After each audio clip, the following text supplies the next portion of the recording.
또 저에 대한 일화를 또 거론하면서 말씀을 나누게 됩니다. 저로서는 이 뜻밖의 소명을 받아서 공대를 지망하던 고3 수험생에서 일약 신학도가 되었었습니다. 그래서 첫 학기에 저는 모든 수업들을 기대하는 마음으로 귀추를 주목하는 그런 시간을 가지게 됩니다. 이러한 큰 기대감을 충족해 주었던 수업들이 많이 있었는데, 그 중에서도 바로 한국교회사 시간에 저는 많은 감동을 받게 됩니다. 저를 가르치신 민경배 교수님이라고 하는 분은 6.25 전쟁 동안에 바로 옆에 포탄이 떨어져서 그 파편이 척추에 꽂히는 그러한 일을 당하셨습니다. 그래서 이분은 그 포탄이 떨어진 그 구덩이 속에 들어가서 기도하지 않을 수 없었는데, 만일 저를 살려주시면은 제가 목사가 되겠습니다, 이렇게 기도하셨다는 겁니다. 그러면서 이어서 하시는 말씀이, 지금도 파편이 척추 양쪽에 박혀 있는데 1~2mm만 안쪽으로 파고들면 아마 내가 위험해질 거라고 이렇게 말씀을 하십니다. 그래서 인상 깊게 그 소명 받으신 이야기를 들으면서 저도 이 남다른 소명의 과정을 겪었다고 생각하던 터에 더욱 호기심을 가지고 교수님의 수업을 대하게 되었습니다. 교수님은 한국교회사를 계속 그 수업 시간마다 진행해 가시다가 한 번은 눈물을 훔치시면서 이야기를 하십니다. 그 내용은 나중에 내용을 제가 다 잊어버렸다가 나중에 교수님의 책을 다시 떠들어 보니까 이 내용이었겠구나 하는 그런 것이 나옵니다. 그 내용은 임진왜란 때의 일화입니다. 당시에 이 한양 도성은 먹을 것이 없어서 핍절하게 되었는데 명나라 원군이 오지 않았습니까? 그런데 명나라 원군이 저작거리에서 술에 잔뜩 취해가지고 행패를 부리다가 자기가 먹은 것을 잔뜩 토해놨습니다. 그런데 이 저작거리에 한양 도성의 백성들이 한 여나무 명이 서로 그 토한 것을 핥아먹겠다고, 이런 말씀을 드려서 죄송합니다, 앞다투어 달려들더라는 것입니다. 이러한 내용을 역사에서 읽고서 우리에게 전해주시면서 우리는 이러한 수치를 당한 민족이다, 이것을 결코 잊지 말아야 한다라고 힘주어 강조하시던 그러한 시간이었었습니다. 그래서 제가 이 장면을 가끔씩 기억하게 될 때에 이 장면은 마치 성경 예레미야 애가의 한 장면처럼 생각됩니다. 주전 587년께에 예루살렘 성은 이제 저 바벨론 신흥 제국에 의해서 여러 달 동안 포위되어 있었습니다. 그러면 옛날 전쟁이라고 하는 것은 이제 포위시켜서 이제 굶겨서 못 버티도록 하는 것이 옛날 전쟁의 방법 중에 하나 아닙니까? 그래서 예루살렘 성에 먹을 것이 떨어졌습니다. 그래서 그 혼란스럽고 대단히 그 참혹한 상황을 예레미야 선지자가 그 당시 살아서 그것을 목격하고 기록한 것이 예레미야 애가입니다. 애가, 영어로 lamentation, 탄식, 이 비탄에 젖어서 슬퍼하는 바로 그것이 애가 아닙니까? 이 애가 중에 나오는 내용을 거론해 보면은요, 이러한 내용이 있습니다. 먹을 것이 핍절한 성민들이 자기 남편을 미운 눈으로 바라보게 되는 겁니다. 왜냐하면 자기 자식을 이제 삶아 먹어야겠는데 나눠 먹어서는 안 되겠기에. 얼마나 참혹한 광경입니까? 또 있습니까? 또 있습니다. 이웃하고 말하기를, 그래 오늘은 네 자식을 삶아 먹자, 내일은 내 자식을 함께 삶아 먹자, 이렇게 말하는 대목이 나옵니다. 이 모든 장면을 목격한 예레미야는 애가의 이것을 다 기록해서 우리에게 전해주고 있습니다. 예레미야 선지자는 무려 40년에 걸친 그의 선지자 활동을 통해서 만국으로 치닫는 예루살렘 성과 이 유다를 바라보면서 그 흐르는 눈물을 그칠 수 없었던 선지자로 알려져 있어서 그의 별칭이 눈물의 선지자 예레미야입니다. 그가 나라를 사랑하는 마음으로 이제 나라가 완전히 멸망할 때까지 전했던 하나님의 생생한 말씀을 그 왕에게, 고관 대적들에게, 또 백성들에게 전했었지만 그 백성들은 자기 고집으로 일관할 뿐 결코 회개에 이르지 않았기에 이 나라는 멸망하고 말았습니다. 이사야 선지자, 예레미야 선지자, 그리고 오늘 이사야 선지자와 동시대의 인물인 이 미가 선지자가 전했었던 저들이 멸망에 마땅할 그 죄악들, 심판을 피할 수 없는 죄악들이 공통적으로 제시되고 있습니다. 그것을 요약하면 세 가지 정도로 우리가 파악하게 되는데, 첫째, 으뜸가는 죄는 저들이 하나님을 버리고 가나안 토착신들을 숭배하는 우상 숭배에 빠진 죄악이었습니다. 두 번째로는 그들은 그 심령이 그릇되어서 고위 재판관들이 재판을 굽게 하는 겁니다. 분명히 흰 것을 검은 것이라고 판정을 하고 검은 것인데 흰 것이라고 판정하는 그릇된 판결을 내리기를 일삼았었던 것입니다. 셋째, 그 결과 고아와 과부, 곧 사회적 약자들을 착취하고 압제하는 그런 어두운 사회로 치달았던 것입니다. 하나님의 말씀을 떠난 결과 나라도 이처럼 어두워지는 것을 알 수가 있습니다. 성도 여러분, 동서고금을 통틀어서 어떠한 한 나라가 망할 이유가 있다면 바로 이와 동일한 이유들일 것입니다. 최근 우리가 예레미야서를 새벽 시간에 매일 묵상 순서를 따라서 묵상하고 있습니다. 우리 교회는 어린이들로부터 장년에 이르기까지 같은 본문을 따라가고 있지요. 여기서 예레미야서에서 보니까 많은 분량을 할애해서 유다만이 아니라 주변에 모압이니 암몬이니 위에 레바논이니 바벨론이니 애굽이니 하는 주변의 모든 나라들에 대한 심판과 경고의 말씀도 많은 지면을 할애해서 주는 것을 우리가 알게 됩니다. 어느 나라가 되었던 그 나라가 멸망받고 심판받을 이유가 있다면 바로 이 대목인 것입니다. 성도 여러분, 우리는 한국 근현대사의 그 깊은 교훈을 결코 잊어서는 아니 되겠습니다. 권력자들의 속성이 있습니다. 그들은 언론을 틀어주고서 백성들에게 어리석게 되도록 어리석은 그릇된 정보들을 줍니다. 우미나에서 호도에서 자기들 하고 싶은 대로 해서 결국 사리사욕으로 그 배를 채웁니다. 이렇게 하고자 호시탐탐 노리고 있는 것이 그릇된 권력자들의 속성이라고 하는 것을 우리는 잊어서는 아니 되겠습니다.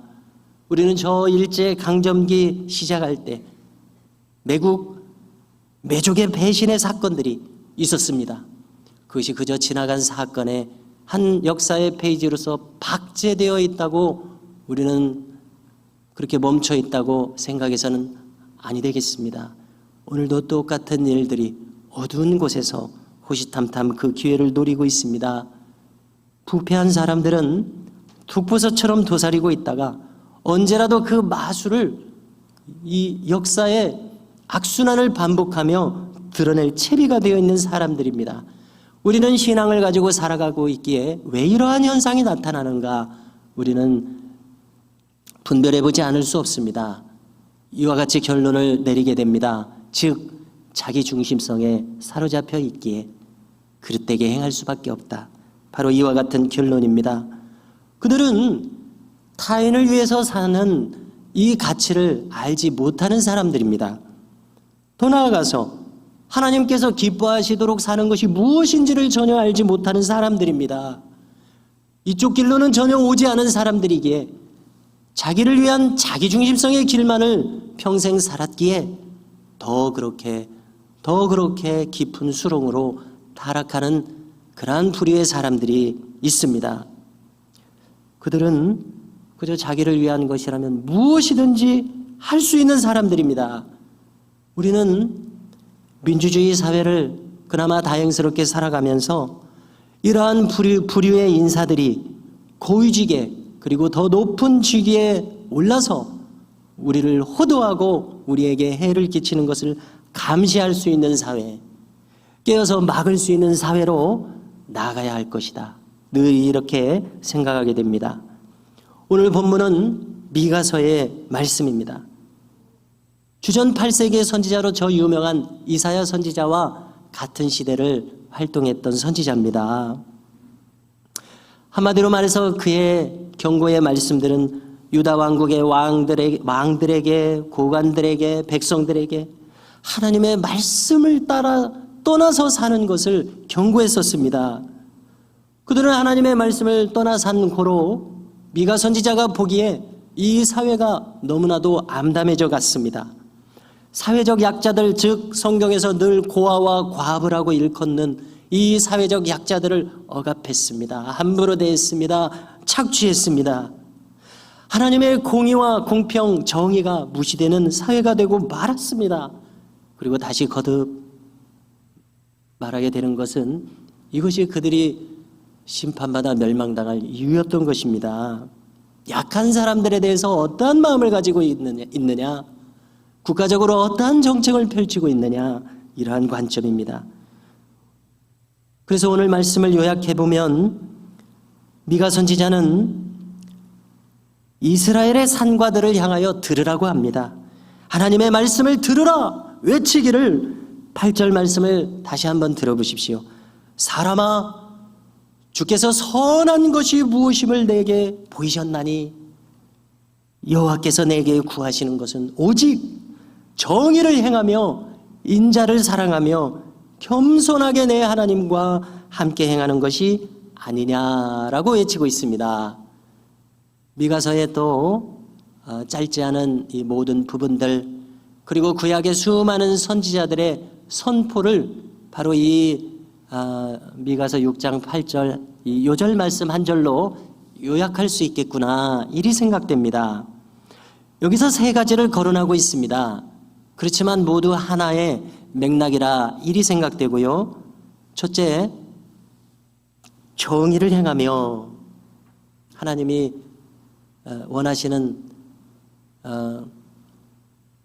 선한 것이 무엇인가? 첫째, 정의를 행하며입니다.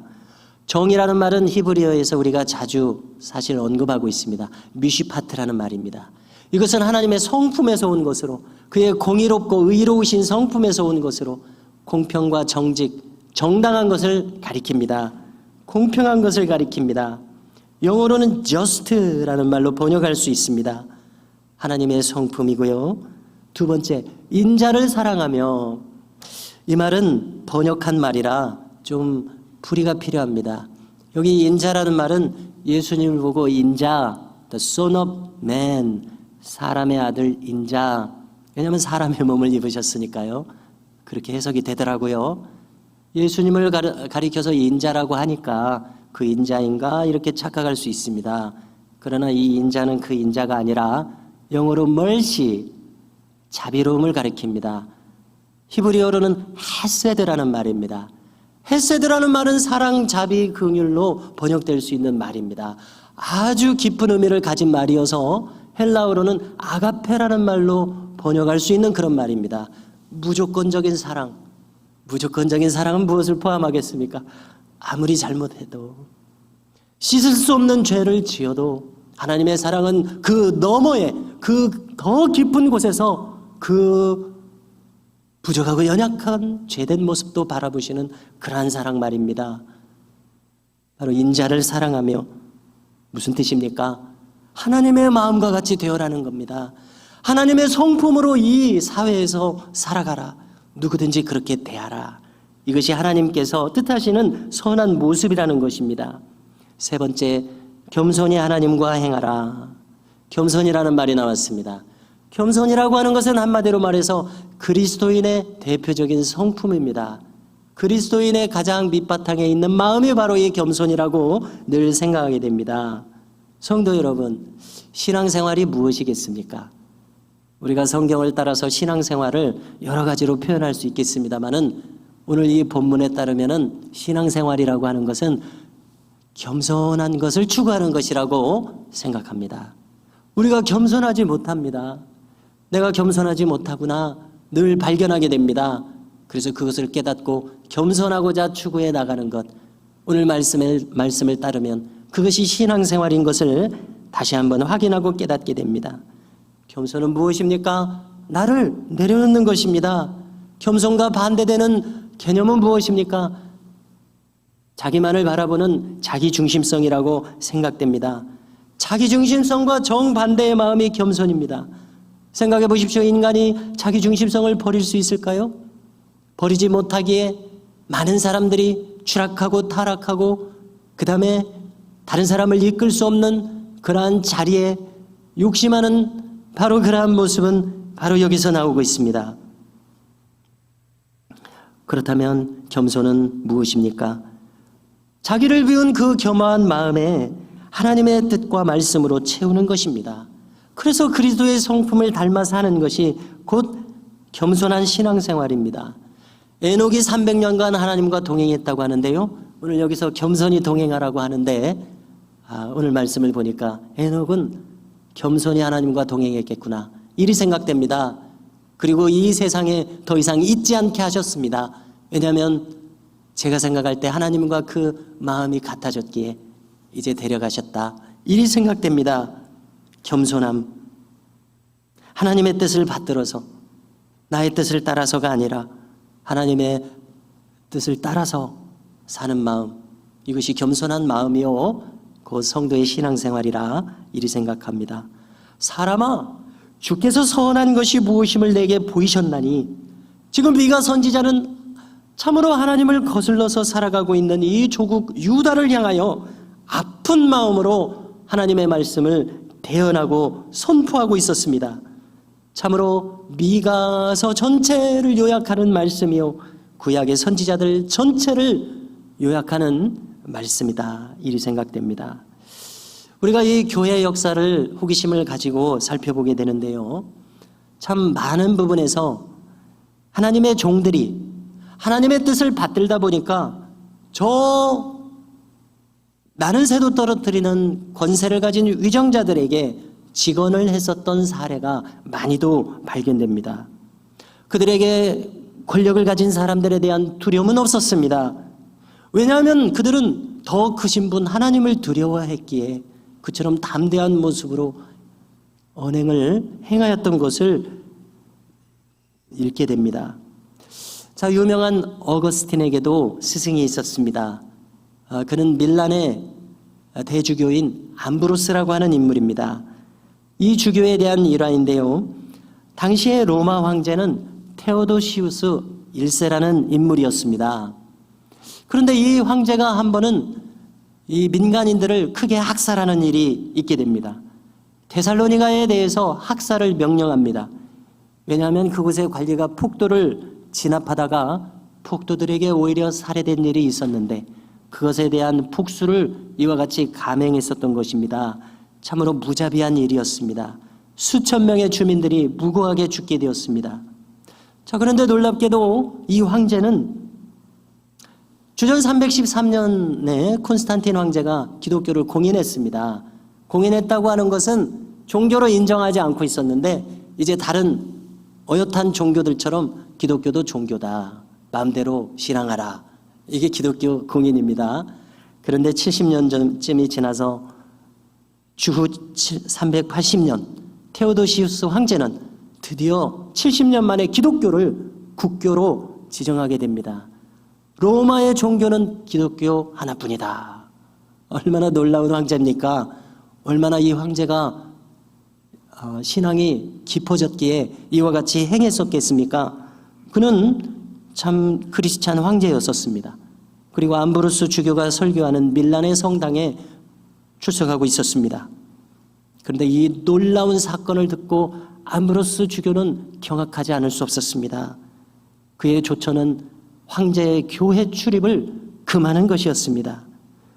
암브로스는 말하기를 황제가 공적으로 자신의 죄를 인정하고 회개하기 전까지는 수찬을 금하노라. 즉 성찬을 받는 것을 금하게 된 것입니다. 이것은 무슨 의미입니까? 성찬은 누가 받을 수 있습니까? 세례받은 그리스도인임을 공적으로 선언한 사람, 그리스도인, 참된 그리스도인만이 성찬을 받을 수 있는데 무슨 의미입니까? 당신은 회개하기 전까지는 그리스도인이 아니요, 성찬을 받을 수 없어. 이렇게 선언했던 것입니다. 암브로스는 하나님의 정의가 인간의 권력보다 더 중요하다고 믿었기에 이처럼 담대하게 행했던 것을 우리가 듣게 됩니다. 그런가 하면 비슷한 이야기도 하나 더 있습니다. 교회사에 참 유명한 이야기인데요. 오늘날의 터키 이스탄불과 관련된 이야기입니다. 예전에는 이 명칭을 콘스탄티노플이라고 정했습니다. 왜냐하면 콘스탄틴 황제가 아주 훌륭하기에 그 후에도 2세, 3세 콘스탄틴 황제들이 계속 나오는데요. 한 번은 수도를 로마에서 이 동로마 제국의 수도인 이 옛 이름 비잔티움 이곳으로 옮기면서 콘스탄티노플이라고 이름을 다시 칭했던 것입니다. 여기에는 큰 교회가 있었습니다. 하기야 소피아, 성 소피아 성당이죠. 소피아는 지혜라는 뜻인데요. 바로 여기에 저 유명한 황금의 입이라고 알려져 있는 크리소스톰이 설교하고 목회하는 교회였습니다. 이 크리소스톰에 대한 이야기입니다. 이 인물은 안디옥 태생이었습니다. 주 4, 5세기경에 활약을 했는데요. 그는 당시의 황후였던 유독시아의 미움을 샀습니다. 왜냐하면 이 황후는 대단한 악녀였습니다. 물질에 대한 탐욕이 큰 인물이었습니다. 그녀는 자기의 정적을 제거하기 위해서 잔인한 방법도 불사했던 그런 대단한 악한 황후였는데요. 그녀는 늘 크리소스톰이 설교를 통해서 그의 활동을 통해서 자기를 비판하고 있었다고 생각하고 있었습니다. 특히 그의 설교가 정확히 자기를 지목하고 있다고 생각을 했습니다. 그래서 그녀는 모든 수단을 동원해서 마침내 크리소스톰을 그 자리에서 끌어내리고 유배를 보내게 되었던 것입니다. 이때에 박해를 받고 마지막 설교를 하고 유배지를 향하는 크리소스톰이 회중을 향하여 이렇게 설교한 것이 전해지고 있습니다. 성도 여러분, 이제 제가 무엇을 두려워하리요? 저가 내 목숨을 찾는다면 죽어줄 것이니, 왜냐하면 이 생명은 주님이 주셨으며 저가 내 소유를 다 빼앗는다 해도 나는 괜찮습니다. 왜냐하면 본래 가지고 온 것이 없었기 때문입니다. 저가 나를 쫓아낸다면 나는 엘리야 같이 될 것이요, 나를 구덩이에 던지면 예레미야와 같이 될 것이요, 바다에 던지면 요나와 같이 될 것이요, 매로 때리면 사도 바울 같이 될 것입니다. 나는 아무 두려움도 없습니다. 내가 당하는 이 모든 사건과 고난을 통하여 하나님은 결국 높임을 받을 것이요, 나는 그 환난 가운데서도 영광을 누리게 될 것을 믿습니다 라고 외치며 유배지로 향했다고 전해지고 있습니다. 성도 여러분, 오늘 말씀에서 미가 선지자는 스스로에게 그리고 유다 백성들에게 묻고 있습니다. 6절을 보니까 내가 무엇을 가지고 여호와 앞에 나아가며 높으신 하나님께 경배할까? 그는 고민하고 있었습니다. 어떻게 하면 하나님을 바르게 섬기는 것인지, 어떻게 하면 우리 유다의 백성들, 왕과 고관들이 하나님을 바르게 섬길 수 있을 것인지 그는 골몰하는 사람이었습니다. 그는 지금 예배에 대해서 말하고 있습니다. 천천의 순양이나 만만의 강물 같은 이 기름을, 이 엄청난 예배의 시간들과 양을 하나님이 기뻐하실까? 아니라고 그는 말하고 싶은 것입니다. 하나님은 표면적인 예배로 기뻐하시는 하나님이 아니시라는 겁니다. 저 왕과 고관 대적들은 그 당시도 표면적인 예배는 얼마든지 드렸을지 모릅니다. 그러나 삶의 열매가 도무지 나타나지 않았습니다. 하나님의 인자와 정의가 실현되는 나라로 만들지 못했습니다. 고아와 과부들에 대한 압제가 심해져 가고 있었습니다. 성도 여러분, 우리도 이 미가 선지자를 따라서 만일 나도 나의 삶의 열매가 하나님 보시기에 기뻐하시는 삶의 열매가 되고자 한다면 나는 어찌해야 하는가? 우리도 질문할 수 있기를 바랍니다. 관련해서 함께 생각해 볼 만한 한 일화를 또 나누고자 합니다. 육군사관학교의 교수였던 강제구 소령에 대한 일화입니다. 많이들 기억하실 것입니다마는 그는 1965년 육사 생도들에게 수류탄 투척 훈련을 하고 있었습니다. 그런데 그만 한 생도가 이 수류탄을 놓치고 말았습니다.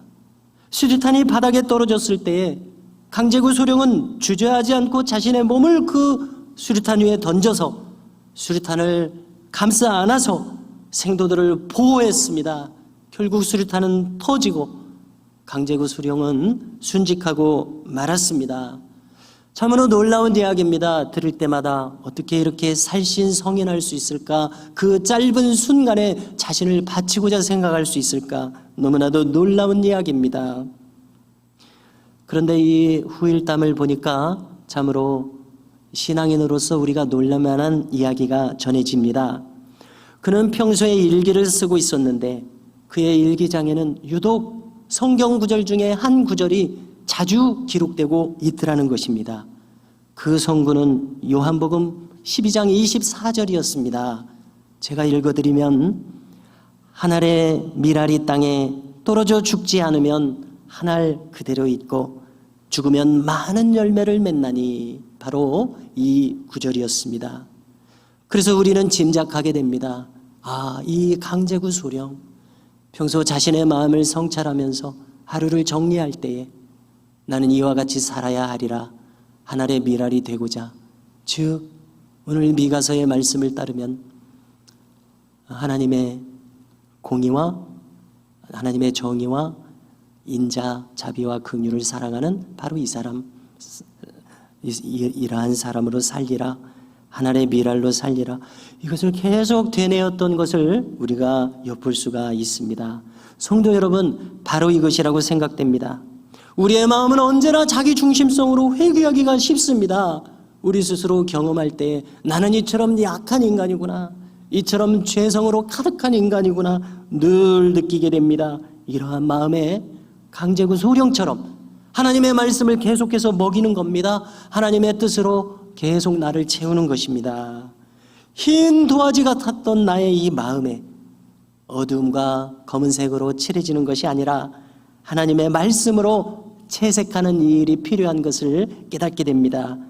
그렇게 한다면 우리는 하나님의 성품을 닮은 자로 나타날 것입니다.